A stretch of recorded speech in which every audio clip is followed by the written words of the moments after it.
کر دے تو فرشتے مجھے دوزخ کے حوالے، ارے ہونٹوں پہ جو آقا کا میرے نام نہ ہوتا۔ سبحان اللہ سبحان اللہ، بہت خوب بھائی، ماشاءاللہ۔ شہرت یافتہ شاعر جناب ڈاکٹر شمیم صاحب رامپوری دامت برکاتہ العالی بہت ہی قیمتی اشعار سے نواز رہے تھے۔ نعت سرکار دو عالم صلی اللہ علیہ وسلم پیش فرما رہے تھے، مدینے کا ذکر کر رہے تھے، مدینے کی گلیوں کا ذکر کر رہے تھے، مدینے کا تذکرہ واقعتاً اشعار میں یا الفاظ میں بیان نہیں کیا جا سکتا۔ ان گنہگار آنکھوں نے بھی مدینے کی گلیوں کا دیدار کیا ہے۔ میں بارگاہ سمدی میں دعا گو ہوں کہ یہاں جتنے بھی لوگ بیٹھے ہوئے ہیں اللہ تبارک و تعالیٰ ان سب کو اپنے حبیب کے روضے کی زیارت کرا دے۔ ہر شخص کی تمنا ہوتی ہے، ہر شخص کی چاہت ہوتی ہے کہ روضہ اقدس کا زیارت کرے، روضہ اقدس کی زیارت کرے۔ ہر شخص کے دل میں بس یہی خیال رہتا ہے کہ یا خدا مجھ کو عزم سفر دے دے، یا خدا مجھ کو عزم سفر دے دے، اگر دولت نہیں دی ہے تو اڑنے کو پر دے دے۔ جناب حضرت مفتی سلمان صاحب دامت برکاتہ العالی اور علم و ادب علم و عرفاء کے شیخ سوار جناب حضرت مولانا اخلاق صاحب دامت برکاتہ جن کا قیمتی خطاب ہونا ہے اور آج کے اس اجلاس کی صدارت فرما رہے جناب ہر دل عزیز شخصیت جناب ڈاکٹر ابو الخیر صاحب کہ تم آج بڑے موقع سے محفل میں چلے آئے، ہم لوگ چراغوں کا بدل ڈھونڈ رہے تھے۔ حضرت کی شرکت کامیابی کی ضمانت ہوا کرتی، لیکن حضرت سے شکایت بھی مجھے رہتی، کیونکہ جو باہر کے شعراء آتے ہیں، باہر کا کوئی ناظم ہوتا ہے، آپ کی دعائے خیر باہر کے شعراء کو ہی ملتی ہے۔ ہم چاہتے ہیں کہ آپ کا دست شفقت ہم جیسے چھوٹے موٹے ناظم کے سر پر بھی ہو جائے تو زیادہ مہربانی۔ شکریہ جزاک اللہ۔ حضرات اب ہم اپنے مقصد اصلی کی طرف چلتے ہیں۔ ہمارے اطراف ہمارے علاقے کی ایک ایسی معتبر شخصیت جو عوام کے دلوں میں اپنا گھر بنائے ہوئے ہیں، علم و ادب کے شیخ سوار، آپ ان کا نورانی چہرہ دیکھیے اور ان کا علم دیکھیے کہ اللہ تبارک و تعالیٰ نے کس قدر ان کو اس نوعمری میں علم عطا فرمایا ہے، جس سے ہمارا پورا اطراف ہمارا علاقہ فیضیاب ہوتا ہے۔ میں نہایت ہی ادب و احترام کے ساتھ اس وقت گزارش کرتا ہوں حضرت مفتی سلمان صاحب دامت برکاتہ العالی سے کہ حضور والا تشریف لائیں اور اپنے ناصحانہ بیانات سے ہم سب کو مستفیض فرمائیں۔ الحمد لله نحمده ونستعينه ونستغفره ونؤمن به ونتوكل عليه ونعوذ بالله من شرور أنفسنا ومن سيئات أعمالنا من يهده الله فلا مضل له ومن يضلله فلا هادي له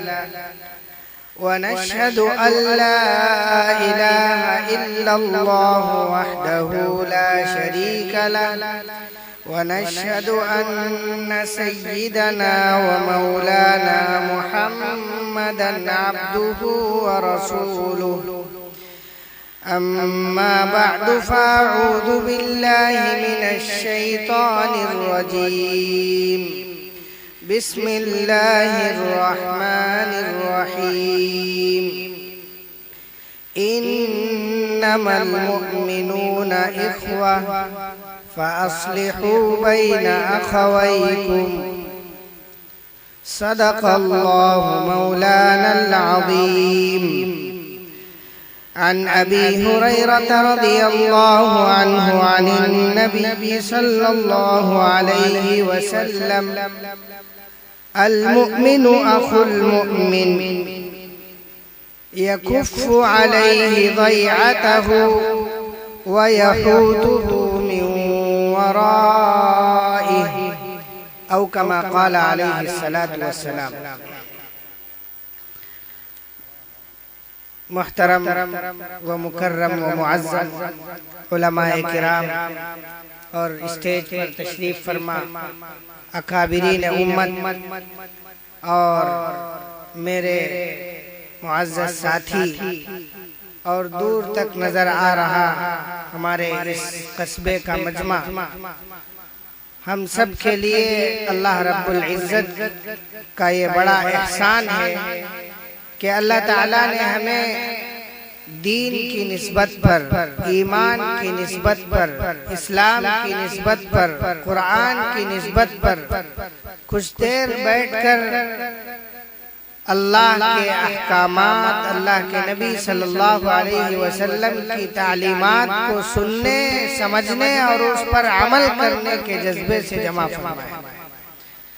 اللہ تعالیٰ ہم سب کے اس اجتماع کو قبول فرمائے اور اللہ تعالیٰ ہمیں عمل کی توفیق عطا فرمائے. میرے محترم بھائیوں اور بزرگوں، دوستوں، ابھی میں نے آپ حضرات کے سامنے قرآن پاک کی ایک آیت تلاوت کی ہے جس میں اللہ رب العزت پوری امت کو یہ پیغام دے رہے ہیں اور یہ کہہ رہے ہیں کہ امت مسلمہ آپس میں بھائی بھائی ہیں. انما المؤمنون اخوہ، جو شخص اللہ پر ایمان لائے، جو اللہ کے پیغمبر حضرت محمد صلی اللہ علیہ وسلم کو اللہ کا رسول سمجھے اور جو اس کے ایمانی عقائد ہیں وہ ان چیزوں پر یقین رکھتا ہو، تو وہ شخص ایک دوسرے اسی عقیدے کے مالک شخص کا بھائی ہے. جس کا مطلب یہ ہے کہ اللہ کے نبی حضرت محمد صلی اللہ علیہ وسلم کے ذریعے اللہ تعالیٰ نے اس دنیا میں بسنے والی ساری امت مسلمہ کو ایک ایسے مضبوط رشتے میں جوڑ دیا ہے. وہ رشتہ اتنا قوی اور اتنا مضبوط ہے کہ وہ اللہ کو ایک ماننے والا، اللہ کے رسول کو اللہ کا پیغمبر ماننے والا شخص دنیا کے چاہے کسی بھی کونے میں ہو، اگر وہ اللہ کو ایک مان رہا ہے، اللہ کے نبی کو اللہ کا رسول مان رہا ہے، تو وہ بھائی. اتنا عظیم رشتہ اللہ رب العزت نے ہمیں دیا ہے. چنانچہ اللہ تعالیٰ نے آگے فرمایا فَأَصْلِحُوا بَيْنَ أَخَوَيْكُمْ، تمہیں چاہیے کہ تم اپنے بھائیوں کے درمیان صلح کا معاملہ کرو، اصلاح کا معاملہ کرو. چنانچہ بہت ہی مبارکباد کے مستحق ہے اس ادارے کے انتظامیہ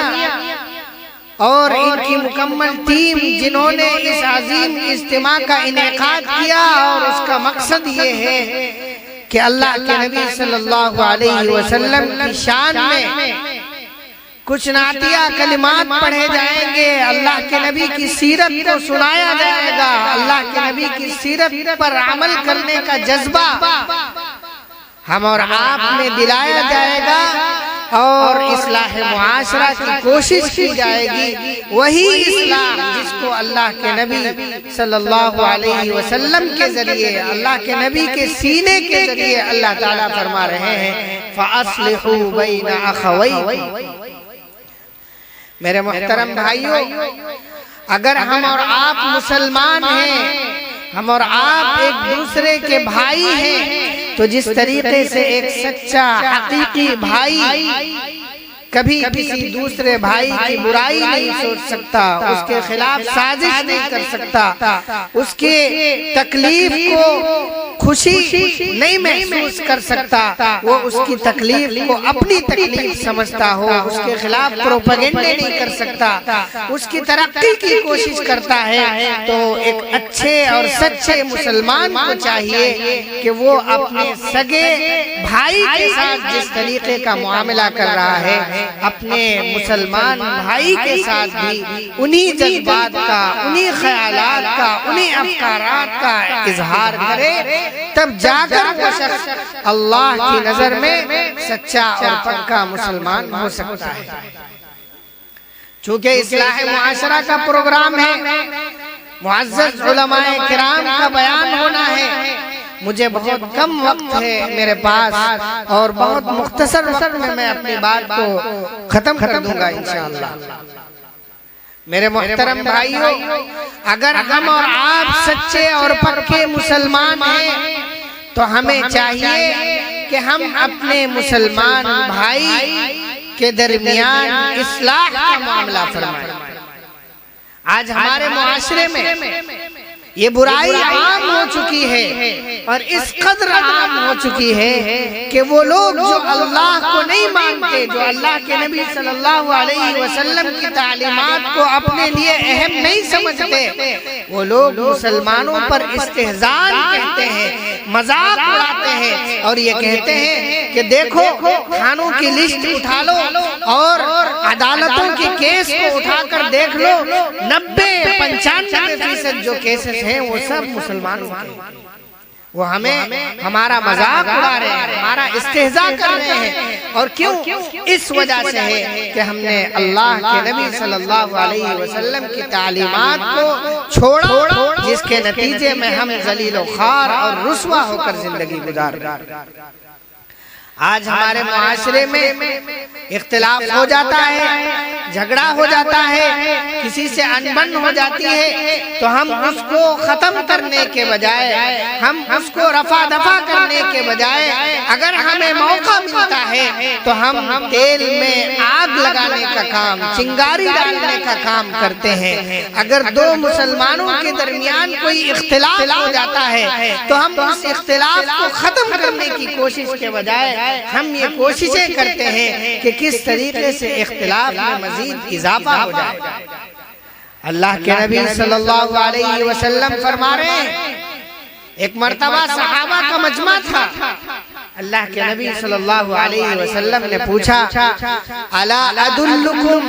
علی عمل افضل من الصلاة والصیام والقیام والصدقہ، کیا میں تمہیں ایسے ایک عمل کے بارے میں نہ بتلاؤں جو نمازیں پڑھنے سے، روزے رکھنے سے، صدقات دینے سے بہتر اور افضل ہے؟ صحابہ کرام رضوان اللہ عنہم اجمعین نے فرمایا، قالوا بلا یا رسول اللہ، یا رسول اللہ بتلائیے، ہم اس پر عمل کرنا چاہتے ہیں۔ اللہ کے نبی صلی اللہ علیہ وسلم نے فرمایا، اصلاح ذات البین، تمہیں چاہیے کہ اگر دو لوگوں کے درمیان اختلاف ہو گیا ہے، دو لوگوں کے درمیان کچھ انبن ہو گئی ہے، تو تمہیں چاہیے کہ ان کے درمیان صلح کرانے کی کوشش کرو، ان کے درمیان ان تعلقات کو بحال کرنے کی کوشش کرو۔ علماء کرام نے لکھا ہے کہ جھوٹ گناہ کبیرہ ہے، عظیم گناہ ہے، اس کے باوجود اگر کوئی شخص دو دوستوں کے درمیان، دو لوگوں کے درمیان، میاں بیوی کے درمیان صلح کراتا ہے، اختلاف ان کے درمیان ہو چکا ہے اور وہ آگے خسارے کی طرف، مزید نقصان کی طرف بڑھ رہا ہے، تو اللہ کے نبی صلی اللہ علیہ وسلم کی تعلیمات کی روشنی میں علماء کرام نے لکھا ہے کہ اگر کوئی شخص صلح صفائی کی کوشش کرتا ہے اور مجبوراً اس کو جھوٹ بولنے کی ضرورت پڑتی ہے، تو اللہ رب العزت کی ذات سے یہ امید ہے کہ اللہ تعالیٰ اس جھوٹ پر اس کی گرفت نہیں کریں گے۔ لیکن آج ہمارا معاشرہ، جب ہم کسی اختلاف کو دیکھ لیتے ہیں، کسی لڑائی جھگڑا کرنے والوں کو دیکھتے ہیں، تو ہم اس میں مزید اضافہ کرنے کی کوشش کرتے ہیں۔ میرے محترم بھائیوں، اللہ کے نبی صلی اللہ علیہ وسلم نے ہمیں یہ سبق دیا ہے اور یہ طرز اور یہ ڈھنگ ہمیں سکھایا ہے۔ اگر تم سچے اور پکے مسلمان بننا چاہتے ہو تو تمہارے اندر یہ حرکتیں نہیں ہونی چاہیے، بلکہ تمہیں اصلاح ذات البین کا جذبہ تمہارے اندر ہونا چاہیے، اور لوگوں کے درمیان صلح صفائی، ثالثی بننے، ان کے اختلاف کو ختم کرنے کا ایک ایسا ملکہ تمہارے اندر ہونا چاہیے کہ لوگ تمہیں ڈھونڈیں اور تلاش کریں، اور پھر تم اللہ کو راضی کرنے کے لیے اس عمل کو انجام دو۔ دوسری بات جو اللہ کے نبی صلی اللہ علیہ وسلم نے فرمائی، ایک حدیث ہے، اللہ کے نبی نے فرمایا، اور وہ حدیث ہے ان لوگوں کے تعلق سے جن کی دعائیں قبول نہیں ہوتی، جن کی دعائیں رد ہو جاتی ہیں، اور وہ ایسے لوگ ہیں جو بظاہر نمازی بھی ہیں، روزہ بھی رکھتے ہیں، زکوٰۃ بھی دیتے ہیں، 24 گھنٹہ تسبیح ان کے ہاتھوں میں رہتی ہے، اور ہر قسم کے وہ اچھے اور خیر کے اعمال ہوتے ہیں جو وہ ادا کرتے ہیں اور کرتے ہیں، لیکن جب وہ اس پلیٹ فارم سے ہٹتے ہیں تو اس کے برخلاف جو عمل ہے وہ بھی کرتے ہیں۔ مثال کے طور پر ہم سب کا یہی معاملہ ہے کہ نمازوں میں باجماعت نماز ادا کرنے والے، قرآن کی تلاوت کرنے والے، 24 گھنٹہ تسبیح کا اہتمام کرنے والے، جب ہم مسجدوں میں جاتے ہیں تو سچے اور پکے نمازی، جب قرآن کی تلاوت کرتے ہیں تو بہت اچھے قاری، اور جب ہم خطاب کرتے ہیں تو بہت اچھے واعظ، بہت اچھے مقرر، بہت اچھے خطیب، جب ہم فتویٰ دیتے ہیں تو سب سے عالی شان مفتی، لیکن جب ہم اس پلیٹ فارم سے ہٹتے ہیں تو سب سے زیادہ جھوٹ بولنے والے، سب سے زیادہ غیبت کرنے والے، سب سے زیادہ خرافاتوں میں ملوث، یہ ہمارے وہ اعمال ہیں جو ہماری زندگی کو ظاہر کر رہے ہیں، لیکن میرے اور آپ کے آقا تاجدار مدینہ محمد عربی صلی اللہ علیہ وسلم نے فرمایا، وہ حدیث ہے، وہ ہماری زندگی کی کامیابی کے لیے کافی ہے۔ اللہ کے نبی صلی اللہ علیہ وسلم کے جلیل القدر صحابی حضرت عبداللہ ابن عباس رضی اللہ عنہ سے روایت ہے، حضرت عبداللہ ابن عباس نے فرمایا، اللہ کے نبی صلی اللہ علیہ وسلم کی حدیث نقل فرمائی، ثلاث لا ترفع لهم صلاتهم فوق رؤوسهم شبرا، 3 لوگ ایسے ہیں جن کی نمازیں ان کے چہروں سے، ان کے سروں سے ایک بالشت اوپر بھی نہیں پہنچتے۔ آج ہماری جو ٹوپیاں لمبی ہو گئی ہیں، 6 انچ کی ٹوپیاں بھی آ گئی، 6 انچ کا مطلب ہوتا ہے ایک بالشت ہو گئی تقریباً۔ اللہ کے نبی صلی اللہ علیہ وسلم کی حدیث ہے، کوئی عالم نہیں کہہ رہا ہے، کوئی مفتی نہیں کہہ رہا ہے، کسی مدرسے کا شیخ الحدیث نہیں کہہ رہا ہے، میرے اور آپ کے آقا تاجدار مدینہ محمد عربی صلی اللہ علیہ وسلم، جن کو کفار مکہ نے صادق الامین کا لقب عطا کیا تھا، وہ یہ کہہ رہے ہیں کہ 3 لوگ ایسے ہیں جن کی نمازیں ان کے سروں سے ایک بالشت اوپر بھی نہیں جاتی۔ آسمانوں میں جانا تو بہت دور کی بات ہے، اللہ کے ہاں قبول ہونا بڑی دور کی بات ہے۔ فرشتے اس نماز کو قبول کر لیں اور وہ نماز اس کے کھاتے میں نماز کی حیثیت سے لکھی جائے، یہ بہت آگے کی بات ہے۔ اگر 6 انچ کی ہماری ٹوپی ہے تو وہ ہماری نماز ہماری ٹوپیوں کے اندر ہی ہے، ابھی ٹوپی سے باہر ہی نہیں نکلی، تو اللہ کے ہاں لکھی کب جائے گی؟ اس حدیث کی روشنی میں قہہ رہا ہوں، سب سے پہلا شخص جو اللہ کے نبی صلی اللہ علیہ وسلم نے فرمایا،